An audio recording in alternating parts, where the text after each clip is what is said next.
That should do for today, honestly. As long as it ain't gonna move if I start clobbering it. I don't think so. I don't think so either.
You're lighting on fire.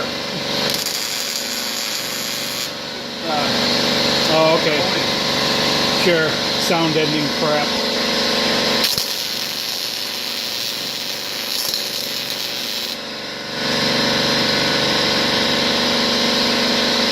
And we strip them out. We strip them out good.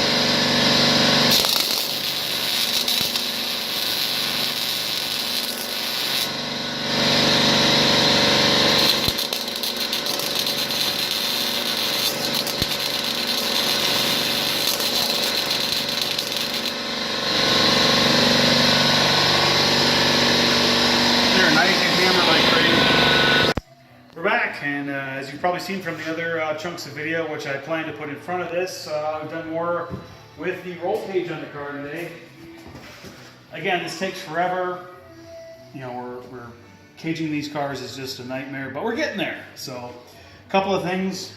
First off, more spreader plates here on the frame rails to strengthen up. This bar is honestly just to help the chassis out a little bit, because the leaf spring is below this, so we're keeping the chassis from bowing in.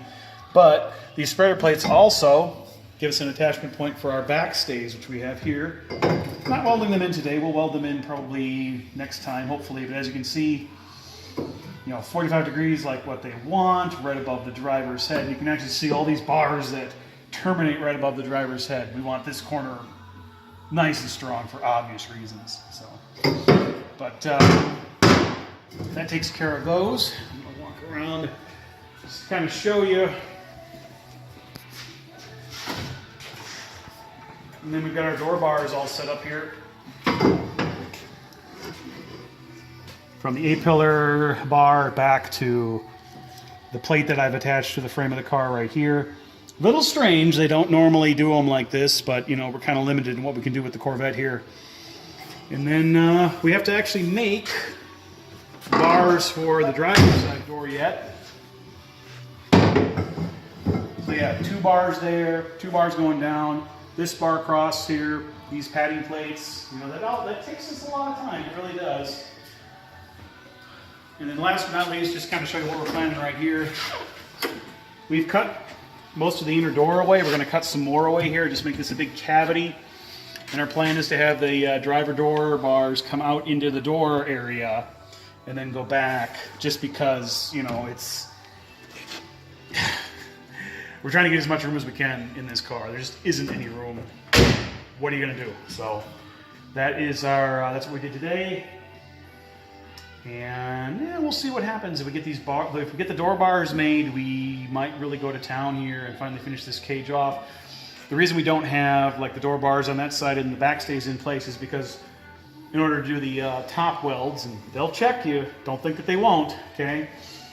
We're having the whole cage, it's just tacked to the frame of the car right now. We're going to move the whole thing backwards, get it out here, weld the top, then push it back forwards and finish it off. So that's something that they, and rightfully so, that's something they always check. So if you're a first-time team or whatever doing this, get the top. And how you do that's on you, whether you cut the roof off, whether you weld and then install, whether you blow a hole in the roof or whatever, do it, but do it. Because they will check you, they will flag you. And you should be doing that anyways, you know, you want to be safe when you're doing this nonsense. So that's what we did today. We got our Lexan windshield, we plunked that on.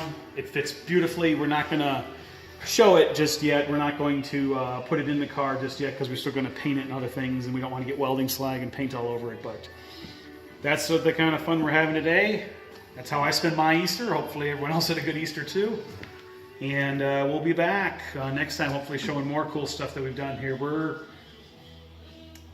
We still got a ways to go, but we're on our way. You know, the roll cage is really taking shape. It's really looking like it's going to be, we're seeing the end of it. So, and we'll go from there.